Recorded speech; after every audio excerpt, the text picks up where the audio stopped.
ค่ำคืนวันที่5เดือนกุมภาพ.ศ. 2568ในคอร์สปฏิบัติธรรมอนัตตาวิปัสสนากรรมฐานครั้งที่13ในวัดอนัตตาวิปัสสนากรรมฐานหนองเขียวตำบลว่านลมอำเภอท่าขี้เหล็กจังหวัดเชียงตุง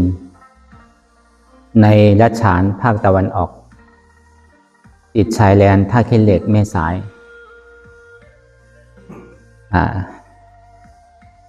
ในค่ำคืนวันนี้ก็จะได้บรรยายธรรมะในภาคภาษาไทยก็ไม่ได้บรรยายมาหลายปีแล้วจะติดขัดบ้างเราก็จะได้อธิบาย ในวิปัสสนาอนัตตาเพราะฉะนั้นในระยะแรกก็ให้เรานั่งขาขัดสมาธิ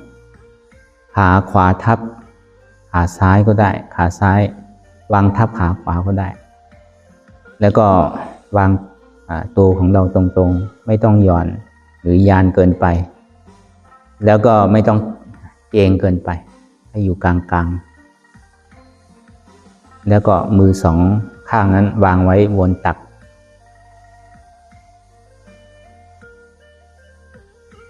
แล้วก็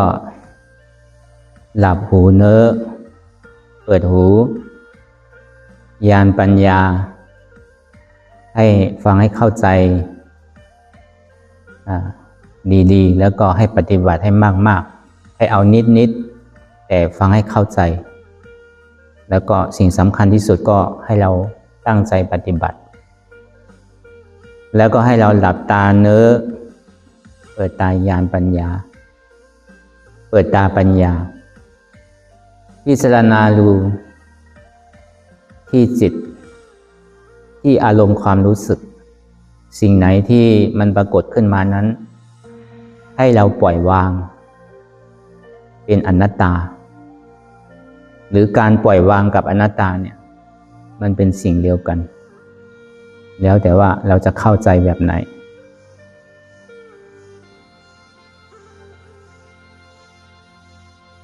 เรายังไม่เห็นเจ็บยังไม่เห็นทุกข์ยังไม่เข้าใจเรื่องอนัตตาก็ให้เรารู้ที่ลมหายใจเข้าออกหายใจเข้าลึกๆแล้วก็หายใจออกลึกๆหายใจเข้ายาวๆแล้วก็หายใจออกยาวๆเข้าก็ให้เราพิจารณาว่าเกิดถ้ามันออกมาแล้วก็ให้เราพิจารณาว่าตายหรือไม่อย่างนั้นก็เข้าก็ให้เราพิจารณาว่าเกิดถ้าออกมาแล้วก็ให้เราพิจารณาว่าหลับหรือเกิดหลับนะไม่ใช่ว่าให้ดูลมหายใจอย่างเดียว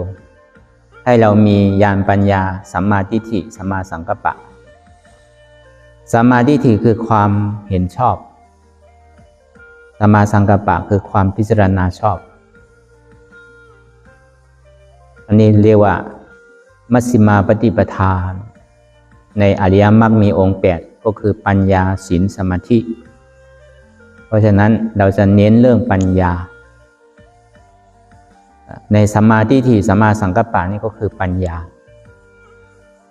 สัมมาวาจาสัมมากัมมันตะสัมมาอาชีวะก็คือศีลสัมมาวายามะสัมมาสติสัมมาสมาธิก็คือสมาธิถ้าย่อก็คือมีปัญญาศีลแล้วก็สมาธิเพราะฉะนั้นให้เราพิจารณาดูลมหายใจเข้าออกว่าสิ่งทั้งหลายทั้งปวงที่เราเคยเห็นผิดแล้วก็พิจารณาผิดมาตลอดว่าตัวตนของเราเนี่ยคือเราคิดว่ามันเที่ยงเราคิดว่ามันเป็นสุขหรือเราคิดว่าเป็นอัตตาเพราะฉะนั้นเราคิดว่าทุกสิ่งทุกอย่างเนี่ยเราสามารถที่จะบังคับได้ทั้งหมดเพราะฉะนั้นจึงให้มารู้ว่าสิ่งไหนบ้างที่เราบังคับได้ตั้งแต่เรารู้หรือจำความมาจนถึงบัดนี้ เราสามารถบังคับได้หรือเปล่าตั้งแต่เกิดอย่างที่พุทธเจ้าเทศนาไว้ที่ธรรมจักรกับปวัตตนสูตรนั้นธรรมจักรในเดือนขึ้น15 ค่ำเดือน8ขึ้น15 ค่ำว่าด้วยทุกข์สมุทัยมรรคนิโรธถ้าในภาษาง่ายๆภาษาบ้านๆก็คือหาเห็นแล้วก็ตัดถึงอันนี้เรียกว่าอริยสัจสี่ความเกิดก็เป็นทุกข์ความแก่ก็เป็นทุกข์ความเจ็บไข้ก็เป็นทุกข์ความตายก็เป็นทุกข์ได้พัดพรากจากสิ่งของที่รักที่พอใจก็เป็นทุกข์ได้อยู่ใกล้กับสิ่งของที่ไม่พอใจ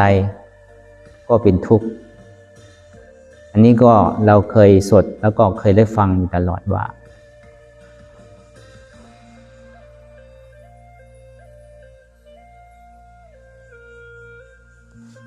ตั้งแต่เกิดมาอยู่ในท้องของแม่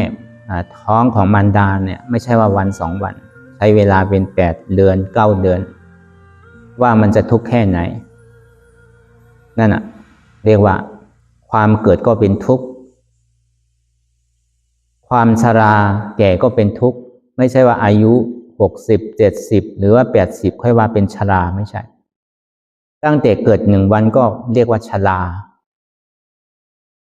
พ่อเป็นเด็กทารกเนี่ยไม่สามารถที่จะเดินได้ไม่สามารถที่จะพูดจาได้หรือไม่สามารถที่จะคว่ำหรือหงายคว่ำหรือคลานได้เพราะฉะนั้นเวลาหิวถึงจะร้องไห้พอกินแล้วถ่ายหรือฉี่ก็เป็นทุกข์เพราะไม่สามารถที่จะบอกได้ว่าไม่สามารถที่จะช่วยตัวเองได้เพราะฉะนั้นความเป็นทารกตั้งแต่1 วันก็เป็นทุกข์จนถึงอาทิตย์1 เดือนหรือ1 ปีแล้วก็ฝึกที่จะคลานฝึกที่จะค่อมหรือคลานหรือฝึกที่จะเดินหรือฝึกที่จะพูดจาพอใหญ่มาเป็นเด็กก็ทุกข์แบบเด็กพอเป็นบ่าวเป็นสาวก็ทุกข์แบบบ่าวสาวพอสร้างครอบครัวก็ทุกข์แบบสร้างครอบครัวคราวนี้พอชรามามีหูก็ไม่ค่อยได้ยินมีตาก็ไม่ค่อยมองเห็นมีฟันก็เคี้ยวไม่ได้ตั้งแต่ตัวเนื้อก็เป็นความชราเป็นทุกข์คราวนี้ความเจ็บไข้ก็เป็นทุกข์เช่นเราไปเห็นที่โรงพยาบาลหรือไปเห็นที่คลินิกหรือไปเห็นที่หมออันเนี้ยเห็นความเป็นเจ็บเป็นไข้เป็นทุกข์ความตายก็เป็นทุกข์ไม่ใช่ว่าเราจะตายแล้วก็ตายไปเลยไม่ใช่มันจะทุกข์ทรมานแสนสาหัสทั้งร้องห่มร้องไห้ทั้งทุกข์ทั้งบ่นทั้งคางเรียกว่าความตายก็เป็นทุกข์ได้พัดพรากจากสิ่งของที่รักใคร่ที่พอใจนี่ก็เป็นทุกข์ได้อยู่ใกล้คนที่ไม่พอใจก็เป็นทุกข์นี่เขาเรียกว่าทุกขสัจเพราะฉะนั้นเรามาพิจารณาดูว่าร่างกายของเรานี้เราสามารถที่จะบังคับได้หรือเปล่าไม่สามารถที่จะบังคับได้เช่นลมหายใจเข้าออกนี้เราหายใจเข้าแล้วอย่าให้มันออกก็ไม่ได้เวลามันออกมาแล้วไม่ให้เข้าก็ไม่ได้แม้แต่ลมหายใจเข้าออกของเรานี้เรายังไม่สามารถที่จะบังคับได้ถ้าเราบังคับได้ทำไมไม่ให้มันเหมือนหนุ่มเหมือนสาวอยู่ตลอดทำไมต้องมีสูงมีต่ำทำไมถึงมีลำมีขาวทำไมถึงมีผอมมีอ้นเพราะฉะนั้นมันบ่งบอกว่าในร่างกายของเรานี้ไม่สามารถที่จะบังคับได้นั่นแหละที่มาของว่าอนัตตาไม่ใช่ตัวตนของเราไม่ใช่บุคคลเราเขาเนี่ยเราพิจารณาดูในกายของเราเนี่ยก็เป็นธรรมะมันเป็นกายานุปัสสนาสติปัฏฐานชนิดหนึ่ง เขาเรียกว่ากายานุปัสสนาสติปัฏฐานในอภิธรรมเขาเรียกว่าปรมัตถ์ในปรมัตถสัจจะเพราะฉะนั้นสิ่งที่เราควรจะพิจารณาดูในร่างกายของเรานี้มันไม่สามารถที่จะบังคับได้นั่นเรียกว่าอนัตตาคราวนี้ตอนที่ยังมันไม่เห็นเจ็บหรือยังไม่เห็นทุกข์จิตเราเนี่ยจะฟุ้งซ่านบางทีก็วนไปเรื่องอดีตที่ผ่านมาบางครั้งก็วนไปอนาคตที่ยังมาไม่ถึงบางครั้งก็เห็นอยู่แต่ไม่พิจารณาแต่สิ่งที่เราพิจารณาอยู่แต่ไม่เห็นเพราะฉะนั้นสิ่งที่จิตที่เราฟุ้งซ่านไปในอดีตนั้นมันผ่านพ้นไปแล้วไม่สามารถที่จะย้อนกลับมาเหมือนเดิมได้เพราะฉะนั้นสิ่งทั้งหลายทั้งปวงที่มันผ่านไปแล้วก็ให้มันผ่านไปมันเหมือนคนตายแล้วไม่สามารถที่จะฟื้นขึ้นได้ให้เราพิจารณาอย่างนี้ถ้าจิตเราลอยไปเรื่องอดีตหรือถ้าจิตเราลอยไปเรื่องอนาคตวันพรุ่งนี้หรืออาทิตย์หน้าหรือเดือนหน้าหรือปีหน้าอย่างเงี้ยสิ่งที่เราไปคิดถึงเรื่องอนาคตนั่นน่ะมันเหมือนคนกำลังนอนหลับเวลามืนตาหรือเปิดตามาก็ไม่เห็นอะไรหายหมดคราวนี้สิ่งที่เรากำลังหลับตาอยู่เนี่ยไม่เห็นอะไรเลยสิ่งที่ไม่เห็นอะไรคือว่าเหมือนคนบอดเขาเรียกว่าอวิชชาไม่เห็นอะไรสิ่งที่เราพิจารณาไปเรื่อยๆแต่ไม่เห็นเลยอันนี้ก็เหมือนคนบอดเหมือนกันคราวนี้จิตที่มันเป็นอยู่นี้บางครั้งก็ไปอดีตบางครั้งก็ไปเรื่องอนาคตบางครั้งก็เฉยไว้ไปเรื่อยเปื่อยทำไมถึงเป็นแบบนี้จิตทำไมถึงไม่สามารถที่จะบังคับได้ทำไมไม่สามารถที่จะสั่งได้ทำไมถึงเป็นอย่างนี้เพราะว่าใจของเรานั้นไม่ใช่ของเราไม่ได้เป็นจิตของเรามันเป็นอนัตตาเรียกว่ารูปขันธาอนัตตาตัวตนไม่ใช่ของเราไม่ใช่บุคคลเราเขามันเป็นอนัตตาคราวนี้มาที่จิตก็วิญญาณขันธาอนัตตาวิญญาณนี้ก็ไม่ใช่ตัวตนของเรามันเป็นอนัตตาสามก็คือบางครั้งก็มีความสุขบางครั้งบางคราวก็มีความทุกข์บางครั้งบางคราวก็สุขบ้างทุกข์บ้างอย่างเงี้ยเรียกว่าเวทนาธรรมดาของโลกของเรานี้ธรรมดาก็คือจะติดสุขแล้วก็จะโกรธทุกข์อันนี้เป็นธรรมดาแต่ที่ไม่ใช่ธรรมดาเนี่ยคือธรรมะที่เราสามารถที่จะพิจารณาดูความเห็นถูกต้องแล้วก็ความพิจารณาถูกต้องสุขมันจะเกิดมาแค่ไหนก็แล้วแต่อย่าเพิ่งดีใจความทุกข์มันจะเกิดมาแค่ไหนก็แล้วแต่อย่าเพิ่งกลัวอย่าเพิ่งไปทุกข์กับมันทุกข์เดี๋ยวมันก็ผ่านไปความสุขเดี๋ยวมันก็ผ่านไปความวางเฉยก็เหมือนกันมันเป็นอุเบกขาอันนั้นเดี๋ยวก็มันผ่านไปเพราะฉะนั้นเวทนานขันธาอนัตตาเขาเรียกว่ารูปอนัตตาวิญญาณอนัตตาเวทนาอนัตตารูปวิญญาณเวทนาเป็นอนัตตาไม่ใช่ตัวตนเราเขาใจนี่ก็ไม่ใช่ของเราเวทนานี่ก็ไม่ใช่ของเราถ้ามันเป็นของเราเวทนานั้นทำไมไม่ให้มันมีความสุขตลอดทำไมบางทีก็ทุกข์บางทีก็สุขทำไมถึงสลับกันไปสลับกันมาทำไมไม่สุขอย่างเดียวทำไมมีแต่ทุกข์ถ้ามันเป็นของเราจริงเราสามารถที่จะบังคับได้เพราะฉะนั้นถึงว่าเวทนานขันธาอนัตตาแปลว่าขันธ์ห้าเนี่ยเป็นอนัตตาเพราะฉะนั้นในการปฏิบัติอนัตตาวิปัสสนานั้นสิ่งที่เรานักโยคีหรือท่านทั้งหลายท่านที่ได้ฝึกอานาปานสติก็ดีได้ฝึกยุบหนอพองหนอก็ดีก็ให้เรามาเปลี่ยนดูในการปฏิบัติสิ่งที่เราเคยฝึกมานั้นก็ให้เอาทิ้งไว้ก่อนอย่าเอามาใช้แล้วก็ให้เราเอาในการปฏิบัติอนัตตาวิปัสสนากรรมฐานนี้เอาปัญญานำหน้า อย่าเอาสติหรือสมาธินำหน้าเพราะว่าในอริยมรรคมีองค์8นี้มันมีปัญญานำหน้าก็คือปัญญาศีลสมาธิ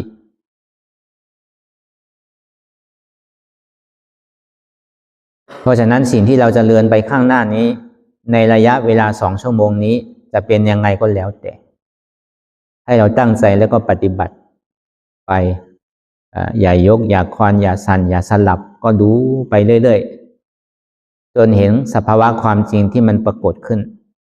แล้วก็พิจารณาตามแล้วก็ให้ปล่อยวางเพราะฉะนั้นในวิธีการปฏิบัติอนัตตาวิปัสสนานี้คือใช้สัมมาทิฏฐิความเห็นถูกต้องสัมมาสังกัปปะก็คือความพิจารณาถูกต้องเห็นสภาวะความจริงที่มันปรากฏขึ้นแม้แต่ว่าในร่างกายก็ดีในจิตก็ดีในเวทนาก็ดีสิ่งทั้งหลายทั้งปวงเนี่ยเราไม่สามารถที่จะบังคับได้สเปสังขาราอนิจจาสังขารทั้งหลายไม่เที่ยงสเปสังขาราทุกขังเพราะไม่เที่ยงจึงเป็นทุกข์สเปสังขาราอนัตตาสังขารนั้นเป็นอนัตตาไม่อย่างนั้นก็คือสเปธัมมาอนัตตาธรรมทั้งหลายทั้งมวลก็คืออนัตตาเอาตั้งแต่พระอภิธรรม 42,000 พระธรรมขันธ์แล้วก็พระสูตร 21,000 วินัยก็คือ 21,000 ถ้ารวมกันแล้วก็คือ 84,000 พระธรรมขันธ์ธรรมทั้งหมดทั้งสิ้นก็คืออนัตตาปล่อยวางสิ่งทั้งหลายที่มันปรากฏขึ้นนั้นก็ให้เราพิจารณาแล้วก็ให้ปล่อยวางเพราะฉะนั้นในพระพุทธเจ้าได้เทศนาไว้ที่อนัตตลักขณสูตรนั้นเมื่อเดือนแรม1 ค่ำเดือน8เทศนาให้ปัญจวัคคีย์ทั้ง5แล้วก็เอาอนัตตลักขณสูตรนี้เทศในเดือนเพ็ญเดือนเพ็ญเดือน8เพ็ญ15 ค่ำนั้นก็เทศนาเรื่องธรรมจักรก็คือเทศนาด้วยเหตุทุกข์ผลทุกข์เหตุสุขผลสุขก็คืออริยสัจ 4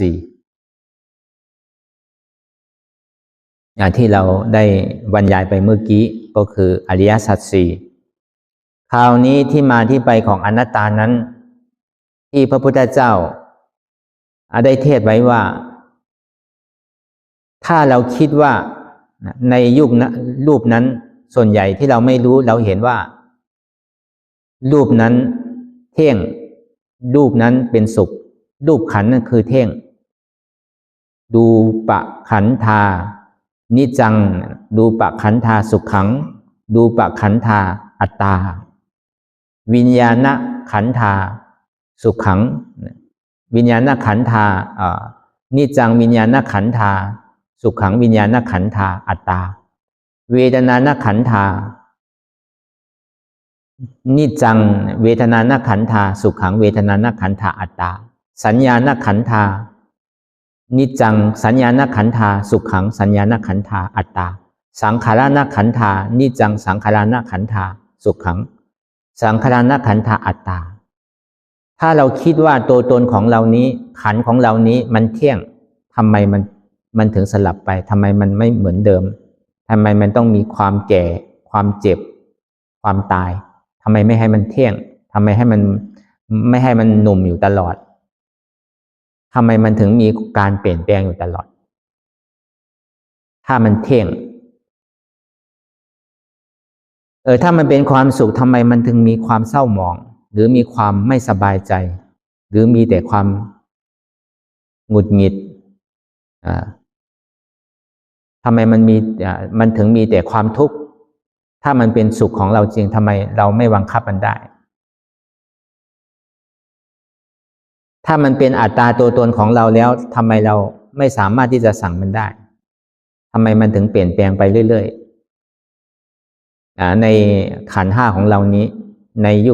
รูปในนามหรือในตัวในตนของเรานี้ถ้ามันเป็นตัวตนของเราเนี่ยเราสามารถที่จะบังคับได้ทั้งหมดทำไมถึงบังคับไม่ได้ ก็เพราะว่า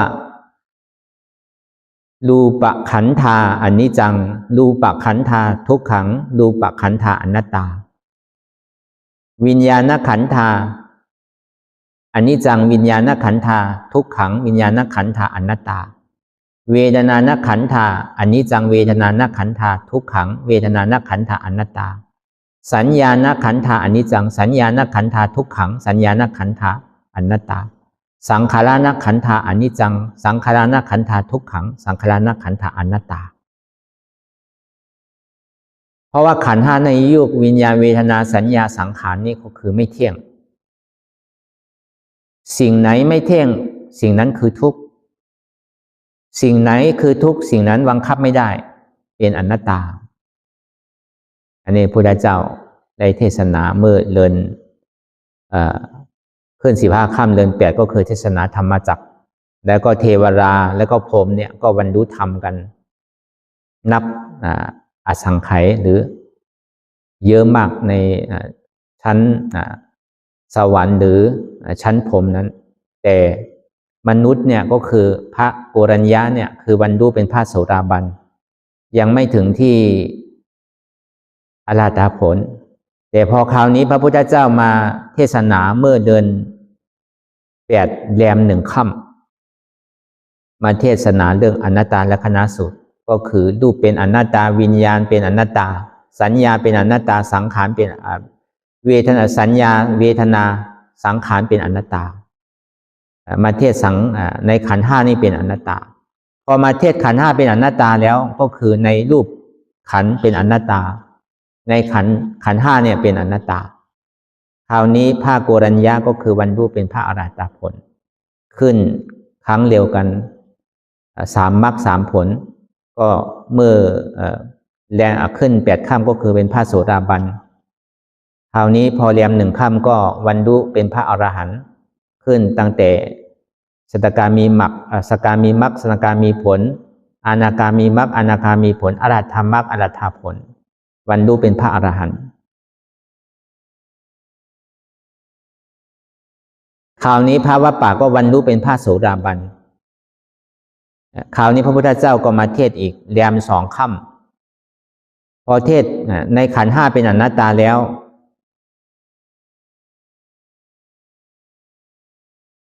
พระวัปปะก็วันรุเป็นพระอรหันต์คราวนี้พระภัตติยะก็คือวันรุเป็นพระโสดาบันแต่คราวนี้มาเทศอีกอนัตตลักขณสูตรในขันธ์ห้าเป็นอนัตตานั้นพระภัตติยะก็บรรลุเป็นพระอรหันต์พระมหานามก็คือบรรลุเป็นพระโสดาบันแต่คราวนี้มาเทศแรม 4 ค่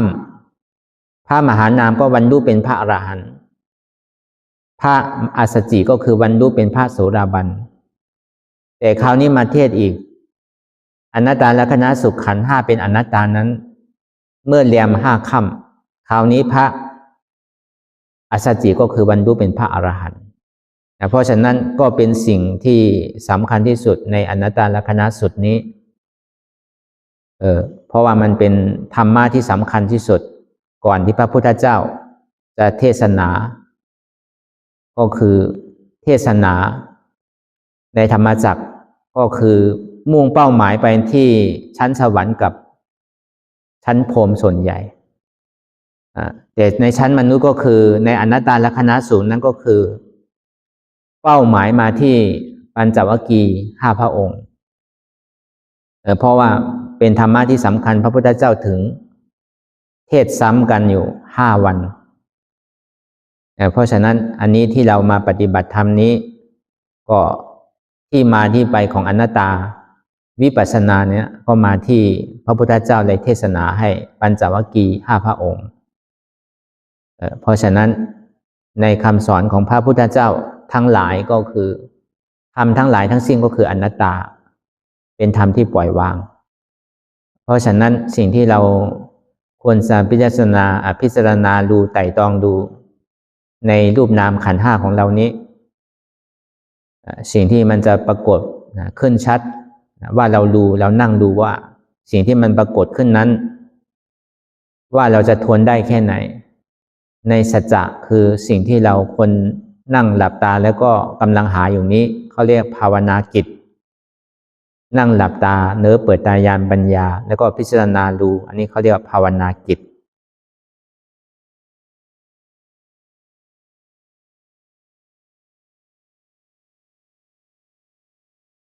ทัศนกิจก็คือหาเหตุของทุกข์ประหารนากิจก็คือถ้าเห็นแล้วก็ให้ประหารสสิกรณกิจก็คือเข้าเป็นผลเขาเรียกว่านิโรธาเสจจะเพราะฉะนั้นสิ่งที่เรา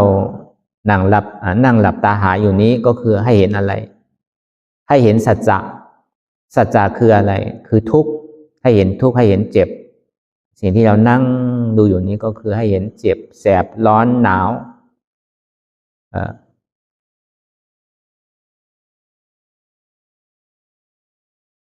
ตอดหนักแข็งร้อนเนี่ยสิ่งทั้งหลายทั้งปวงเนี่ยสิ่งที่เราควรจะเห็นก็คือให้เห็นเจ็บให้เห็นทุกข์ให้รู้ทุกข์สิ่งที่มันเป็นเจ็บเป็นแสบเป็นร้อนเนี่ยก็คือมันเป็นทุกข์เป็นตัวทุกข์สิ่งที่เราได้ยินได้ฟังได้อ่านดูความเกิดความแก่ความชราความตายเนี่ยเอาใจลึกๆเนี่ยเราก็ไม่เชื่อว่ามันเป็นทุกข์เราก็คิดว่าเรายังกำลังหนุ่มอยู่ยังไม่ได้แก่ยังไม่ได้เฒ่ายังไม่ได้เจ็บง่ายๆยังไม่ได้ตายง่ายๆเพราะฉะนั้นสิ่งที่เรามานั่งดูเนี่ยก็จะเห็นเลยว่าไม่ว่าจะเป็นแก่หรือชราหรือว่าเป็นคนหนุ่มหรือเป็นผู้หญิงผู้ชายหรือว่าเป็นพระเป็นชีเนี่ยก็เห็นกันทั้งหมดว่าทุกขสัจเนี่ยมันมีจริงหรือเปล่าที่เรานั่งหลับตาอยู่เนี่ยเพราะฉะนั้นในระยะเวลาที่เราปฏิบัติ2 ชั่วโมงนี้ก็ให้ดูว่ามันจะเป็นยังไงจะปรากฏขึ้นยังไงสิ่งที่เราควรจะเห็นก็เห็นเจ็บนั่นแหละเห็นเจ็บเห็นแสบเห็นร้อนหนาวหรือหนักแข็งหรือเกาะกลุ่มซึมซับเอิบอาบอย่างเงี้ยอันนี้มันเป็นสภาวะของรูปธาตุมันเป็นสันตติมันเกิดดับอยู่ต่อเนื่องสิ่งที่มันเกิดดับอยู่ต่อเนื่องเนี่ยคือมันเป็นทุกข์เนี่ยเราไม่สามารถที่จะบังคับได้เป็นอนัตตา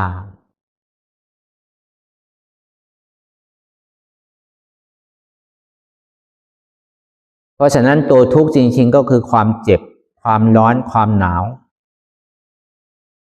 ความหงุดหงิด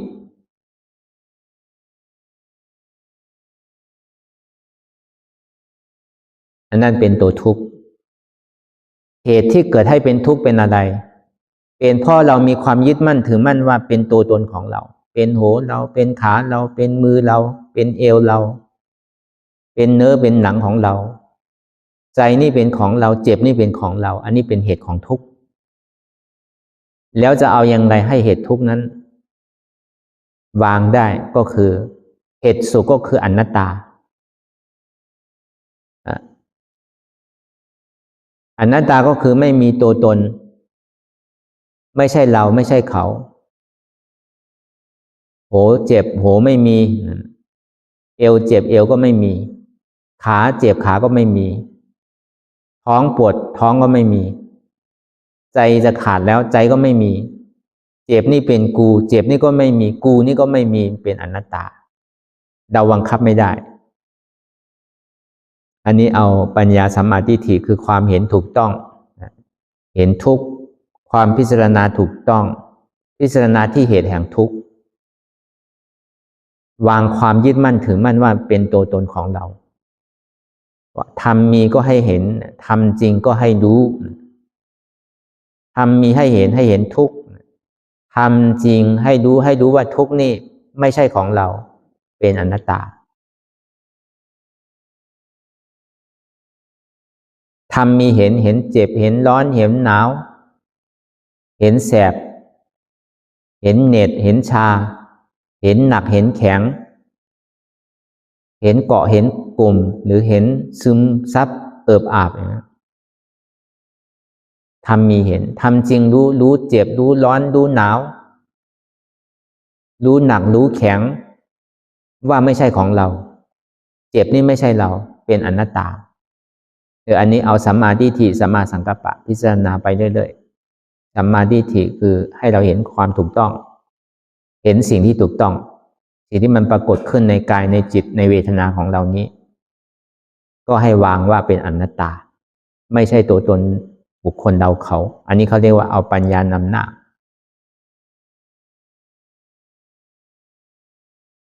ถ้าเอาสตินำหน้าเนี่ยมันคล้ายๆเหมือนล้อเกวียนที่กำลังไล่ตามหลังวัวที่กำลังดึงอยู่หรือม้าที่กำลังดึงอยู่ถ้าเอาสติมากเกินไปเนี่ยมันก็จะเหมือนล้อที่หมุนตามหลังคัวหรือหมุนตามหลังม้าถ้าเอาสมาธิมากเกินไปมันก็จะเหมือนคัวถ้าเอาปัญญานำหน้าก็เหมือนคนกำลังบังคับ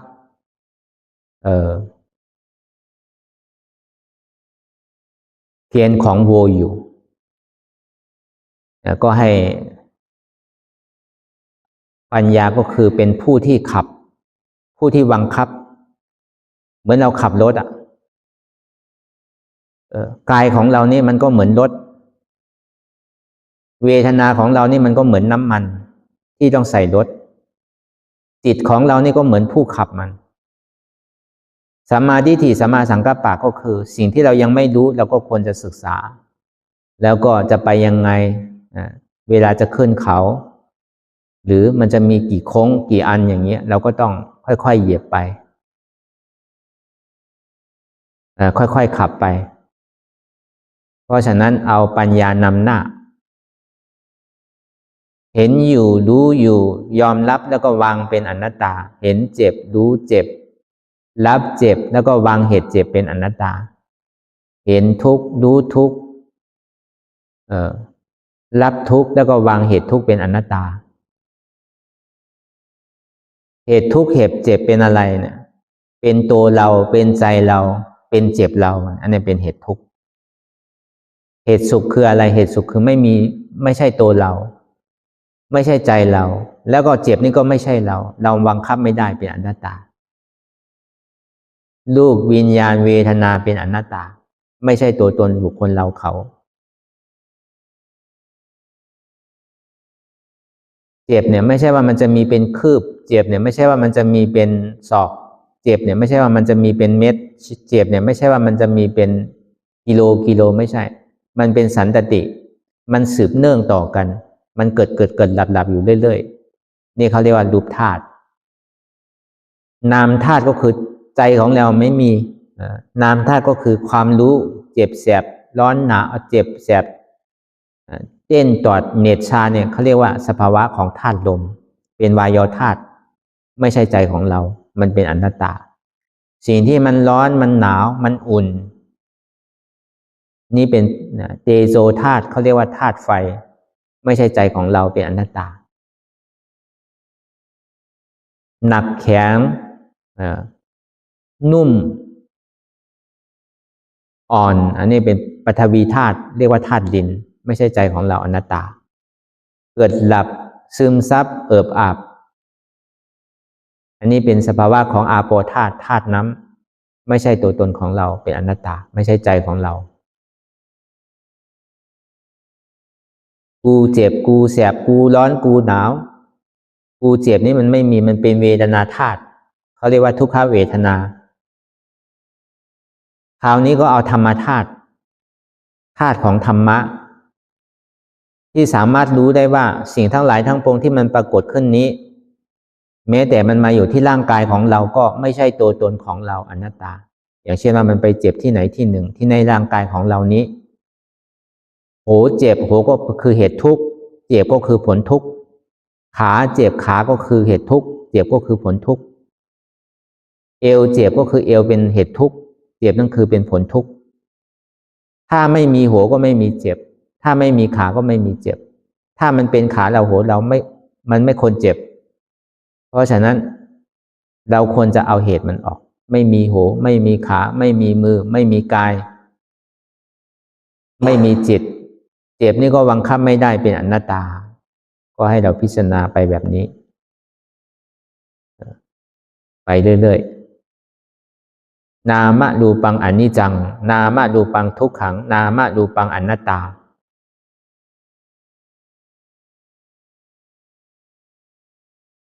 พยะเถนะพยะเถนก็คือเป็นภัยนามรูปังอนิจจังพยะเถนะนามรูปังทุกขังพยะเถนะนามรูปังอนัตตาอาสาละกะเถนะนิจังวัฏนิพพานังสุขังวัฏนิพพานังสารังวัฏนิพพานังนิพพานังปรมังสุขังนามรูปนี้ไม่เที่ยงเพราะมันไม่เที่ยงมันจึงเป็นหันทภัยหรือเป็นภัยที่ร้อนอย่างยิ่งไม่มีภัยสิ่งไหนที่จะร้อนกว่าที่เราไล่มายุกรูปกับนามเพราะมันไม่เที่ยงมันเป็นทุกข์ไม่มีสิ่งไหนที่เรามาได้รูปนามนี้ทุกข์กว่าที่เราได้รูปนามนี้ไม่มีอีกแล้วเขาเรียกว่าพยาเถนะนามรูปังอนัตตาไม่มีแก่นมีสารอนัตตาเหมือนต้นกล้วยที่มันไม่มีแก่นเหมือนโบกไม้ที่มันไม่มีที่กั้นเวลาเราใส่ข้างบนก็ลงข้างล่างสารังวัฏนิพพานังที่มีแก่นมีสารนี่คือนิพพานนิพพานังปรมังสุขขังก็คือถ้านิพพานก็คือนิจจังสันติสุขอมตะธาตุเพราะฉะนั้นเราก็พิจารณาในร่างกายที่มันปรากฏขึ้นนี้สิ่งทั้งหลายทั้งปวงไม่ว่าจะเป็นเจ็บเป็นร้อนเป็นหนาวก็คือให้ทนกระแสอย่าตามกระแสถ้าตามกระแสมันก็เป็นของสัตว์โลกแต่ถ้าเมื่อใดเราทนกระแสก็คือเราปฏิบัติทนต่อความทุกข์แต่สิ่งที่เราเห็นทุกข์ก็คือมันไม่ใช่ตัวตนแล้วก็ให้เราพิจารณาไปเรื่อยๆว่าอ๋อนี่ก็ไม่ใช่ของเราเนาะอนัตตาแม้แต่ร่างกายของเราที่มันปรากฏขึ้นนี้เราก็ไม่สามารถบังคับมันได้เนาะอนัตตาเราก็เอาพิจารณาดูไต่ตองดูดีๆว่าถ้ามันเป็นของเราแล้วไซส์ก็คือเราควรจะยุติมันได้ควรจะบังคับมันได้เพราะฉะนั้นเราไม่สามารถที่จะบังคับมันได้ก็เลยว่ากายนี่ก็ไม่ใช่เราเป็นอนัตตาขานี่ก็ไม่ใช่เราเป็นอนัตตาคือถ้ามันปวดมาที่ขาเนี่ยเราก็วางขาว่าไม่มีขาถ้ามีขาก็ยังต้องมีเจ็บถ้ามันปรากฏขึ้นที่ท้องก็ไม่มีท้องไม่มีหัวไม่มีเอวมันเป็นอนัตตาเราไม่บังคับมันได้ก็ง่ายๆวิปัสสนาไม่ได้ยากอะไรไม่ได้มีอะไรซับซ้อนคือเรามองมาเห็นในกายเราเองไม่ได้มีอะไรซับซ้อนมันเป็นสัจจะคือความทุกข์ที่มันปรากฏขึ้นนี้ถ้าเราทนต่อความทุกข์ทนกระแสได้เราก็จะพ้นทุกข์แต่ถ้าเรากลัวทุกข์เนี่ยเราก็ไม่พ้นเรื่องทุกข์เพราะมันเหมือนเงาติดตามเราไปทุกที่ทุกแห่งเพราะฉะนั้นเราก็ต้องมาฝึกเรียนรู้เรื่องทุกข์เรียนรู้สัจจะหรือความจริงทุกข์ที่มันมีจริงแต่สิ่งที่มันมีจริงเนี้ยเราจะไปบังคับให้มันดับก็ไม่ได้มันเป็นแค่ผลความทุกข์เนี่ยมันเป็นแค่ผลเหตุของทุกข์ก็คือความโลภหรืออัตตาหรือมานะอัตตาว่าเป็นกูเป็นมานะว่ามีกูมีความโลภก็คืออยากได้ที่มีกูมีอยากเป็นที่กูเป็นกูในอัตตาในอัตตาแล้วก็ความโลภแล้วก็มานะ3ตัวเพราะฉะนั้นในกิเลส10ตัวก็คืออัตตาเป็นผู้นำหน้าเพราะฉะนั้นสิ่งที่เราควรจะเอาออกก็คืออัตตาความยึดมั่นถือมั่นว่ามีตัวตนบุคคลเราเขาเนี่ยก็ให้เราพิจารณาไต่ตรองแล้วก็เอาออกเรื่อยๆถ้ามันปรากฏขึ้นที่ในกายของเราเราก็พิจารณาถอดถอนในกายของเราให้ออกได้พอมันปรากฏในจิตของเราก็ให้เราถอดถอนให้เราวางต่อไม่ใช่วางเฉยนะให้วางด้วยความกล้าหาญว่าจิตของเราเนี่ยแม้แต่จะเป็นอะไรไปก็แล้วแต่เราสามารถที่จะสละได้ สามารถที่จะปล่อยวางได้สิ่งที่เราปล่อยในกายได้สิ่งที่เราปล่อยสิ่งทั้งนอกได้เนี่ยสิ่งทั้งหลายทั้งปวงที่มันเป็นอัตตานอกเนี่ยมันเป็นปรมีอีกอย่างนึงเขาเรียกว่าตัสสะปรมีเนี่ยความอยู่ข้างนอกความเป็นข้างนอกไม่ได้เกี่ยวกับตัวของเราไม่ว่าจะเป็นบ้านเป็นรถไม่ว่าจะเป็นทรัพย์สินเงินทองไม่ว่าจะเป็นบ้านไม่ว่าจะเป็นประเทศอย่างเนี้ยเรียกว่าอัตตานอกคราวนี้อัตตาในเราสามารถที่จะวางตัวตนของเราได้เราสามารถที่สละตัวตนของเราได้เนี่ยก็คือว่าตัสสะอุปปารมีเราสามารถที่จะสละของจิตเราได้สละของใจเราได้เนี่ยก็คือตัสสะปรมัตถปารมีมันก็เป็นการบำเพ็ญบารมีอีกอย่างที่สามารถที่เราจะก้าวถึงเส้นทางของพระนิพพานแล้วก็สามารถที่จะปิดอบายภูมิทั้งสี่ได้อันนี้มันเป็นเป้าหมายอันสูงสุดคำที่ว่าเราเกิดมาเป็นชาวพระพุทธศาสนานี้พุทธะก็คือผู้รู้ผู้ตื่นผู้เบิกบานตื่นก็คือไม่ตายพระพุทธเจ้าไม่ตายก็คือเป็นอมตะภาษาก็คือเห็นอยู่ที่มันปรากฏขึ้นเห็นว่ามันเป็นทุกข์ที่มันปรากฏขึ้นนี้มันบังคับไม่ได้เนาะอนัตตาเจ็บที่มันเป็นอยู่นี้ไม่ใช่ของเราเนาะเป็นอนัตตาอันนี้เขาเรียกว่าเป็นชาวพุทธเพราะฉะนั้นเราก็ควรที่จะฝึกเป็นชาวพุทธแล้วก็วางตัวตนของเราให้เป็นอนัตตาถ้าเราสามารถที่จะทำอย่างนี้ได้เขาเรียกว่าทนกระแสไม่ว่าจะอยู่ในโลกธรรมทั้งหลายเราก็ไม่ทุกข์ด้วยเขาถ้าเขาทุกข์พอเราฝึกไว้ดีแล้วไม่ว่าทุกข์มันจะมาแค่ไหนก็ไม่ต้องถอยก็พิจารณาวางไปเรื่อยๆมันปรากฏที่กายเราก็วางที่กายว่าไม่ใช่ตัวตนของเราพอมันดึงเราไปที่ไหนที่หนึ่งก็ให้เรา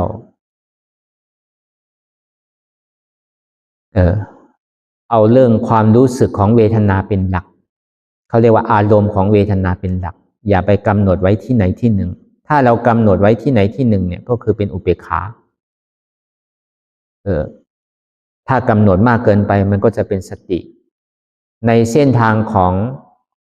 ความตัณหากับเวทนาเนี่ยการที่จะเอาตัณหาขาดได้เนี่ยมันก็ต้องยอมรับทุกข์เพราะว่าธรรมดาของโลกเรานี้มันจะไม่ค่อยจะยอมรับทุกข์แล้วก็จะติดสุขความติดสุขเนี่ยมันเกิดเป็นตัณหาความอยากถ้าเราทนต่อความทุกข์เนี่ยตัณหาเนี่ยไม่สามารถที่จะปรากฏได้เพราะฉะนั้นสิ่งสำคัญที่สุดที่เรามาสอนบรรยายธรรมะในอนัตตาวิปัสสนานี้ก็เป็นประมาณนี้ก็ให้เราเข้าใจแล้วก็ปฏิบัติตามสิ่งที่เราเคยเรียนรู้มาที่ไหนก็แล้วแต่ก็ให้เอาวางไว้ก่อนแล้วก็เหมือนเรามาเริ่มต้นใหม่เหมือนกำลังมาคลอดใหม่ๆกำลังเป็นผู้ฝึกใหม่เพราะฉะนั้นเราจะไม่ต้องหนักไม่อย่างนั้นอันนู้นก็ต้องเอามาใช้อันนี้ก็ต้องเอามาใช้ไม่ได้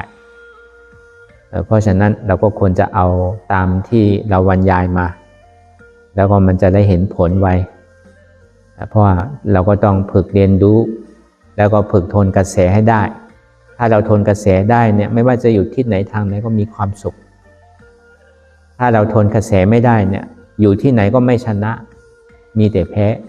เพราะฉะนั้นถ้าเราชนะจิตเราได้ชนะกายเราได้ไม่ว่าจะอยู่ที่ไหนแห่งไหนก็คือมีความสุขถ้ามันพ้นทุกข์แล้วก็ถ้าเหตุทุกข์มันดับไปผลทุกข์ก็ดับผลสุขก็ปรากฏขึ้นผลสุขก็คือนิโรธนิโรธก็คือความเป็นนิจจังสุขขังหรือความเป็นอมตะธาตุอันนั้นเป็นของผลเป็นเรื่องของผลเราก็ไม่ควรที่จะไปรู้สิ่งสำคัญที่สุดก็คือเราต้องทำเหตุให้ได้เหตุสุขเนี่ยเราต้องทำให้มากๆเพื่อที่จะสละเหตุทุกข์ที่มันปรากฏขึ้นในจิตในกายของเรานี้ในขันธ์ของเรานี้ก็สละความยึดมั่นถือมั่นในกายในใจของเราก็ให้เป็นธรรมชาติ อย่าไปกำหนดอย่าไปเอาสติมากเกินไปเพราะว่าสติเนี่ยมันเป็นผู้เกื้อหนุนปัญญาแต่ว่าให้เราสลับกันมาว่าเอาปัญญานำหน้าพิจารณาไปเรื่อยๆแต่พอเราลืมตัวอย่างนี้เราก็คิดว่าสิ่งตอนนี้เรากำลังปฏิบัติอยู่ไม่ใช่ว่าเราอยู่บ้านอยู่วัดนู้นวัดนี้ไม่ใช่ว่าอยู่จังหวัดนู้นจังหวัดนี้เพราะว่าจิตเนี่ยมันเหมือนลิงอ่ะมันไปไวมากเพราะฉะนั้นจะทำให้จิตนิ่งได้แต่ให้มันเป็นอนุโลมญาณหรือว่ามรรคสามัคคีได้เนี่ยพอมันเห็นเจ็บหรือเห็นกูเนี่ยมันนิ่งมาเองแต่ถ้ามันไม่เห็นเจ็บไม่เห็นทุกข์เนี่ยมันไปเรื่อยเปื่อยมันเป็นธรรมดาเป็นธรรมชาติของจิต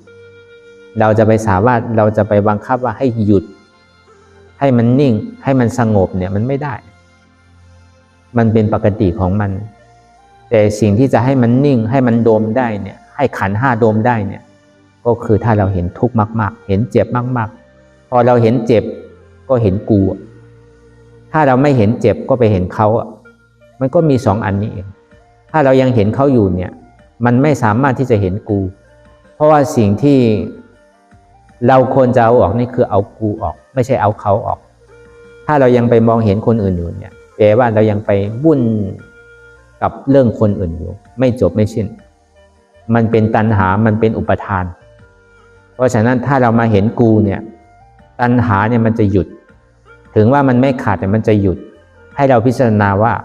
มันจะตกหรือไม่ตกมันจะลงหรือไม่ลงอันนี้เป็นสิ่งสำคัญที่สุดเป็นเทคนิคที่ในการเรานั่งอนัตตาวิปัสสนาเนี่ยอันนี้เป็นหลักในตัณหากับเวทนาเนี่ยอันเนี้ยพึ่งสภาวะธาตุดินน้ำลมไฟแล้วก็ดูไปเรื่อยๆสิ่งที่มันเจ็บมันร้อนมันหนาวเราก็ดูให้มีความอดทนให้สูงแล้วก็ดูไปเรื่อยๆพอมันเจ็บก็รู้ว่ามันเป็นทุกข์แล้วทุกข์ที่มันปรากฏขึ้นนี้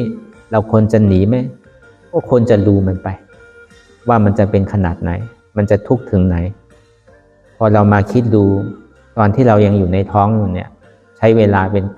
8 เดือน 9 เดือนยังไม่เห็นตะวันไม่เห็นอะไรก็ยังไม่เป็นไรพอออกมาก็ขาก็ดีมือก็ดีหูก็ดีตาก็ดีไม่ได้ว่าหักไม่ได้มีอะไรเปลี่ยนแปลงมันก็มีหูมีขามีมือเป็นปกติแต่เรามานั่งภาวนาแค่2 ชั่วโมงเนี่ยมันยังน้อยไปแต่ยังไงก็แล้วแต่ก็ให้เราพิจารณาดูแบบนี้เพื่อที่จะให้เป็นกำลังใจการที่เราจะปฏิบัติไปเรื่อยเนี่ยมันสามารถที่จะก้าวไปได้เนี่ยในเทคนิคในการปฏิบัติอนัตตาวิปัสสนานี้ก็ให้เราเข้าใจว่าไม่ใช่ตัวตนเราเขามันจะปรากฏขึ้นที่ไหนก็แล้วแต่ให้เราวางว่าไม่ใช่เรามันมาที่จิตก็ไม่ใช่จิตเรามาที่เจ็บก็เจ็บนี่ก็ไม่ใช่เรา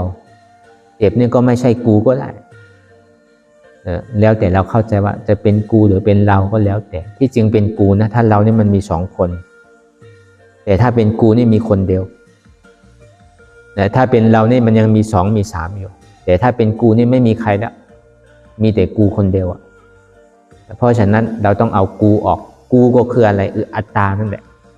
อัตตาตัวตนว่าเป็นกูนั่นแหละว่าเป็นตัวกูจิตกูเจ็บกูนั่นแหละเอาตัวนั้นแหละเอาออกนี่ก็ให้เราพิจารณาไปเรื่อยๆพิจารณาจนเจ็บนั้นให้มันหมดสิ้นไปพิจารณาจนทุกข์นั้นให้หมดสิ้นไปพิจารณาจนอัตตานั้นขาดก็ให้พิจารณาไปแบบนี้เรื่อยๆจน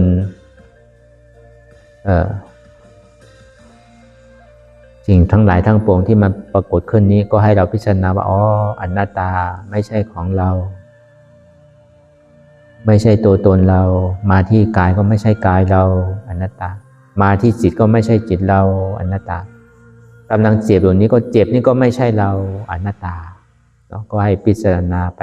แบบนี้เรื่อยๆ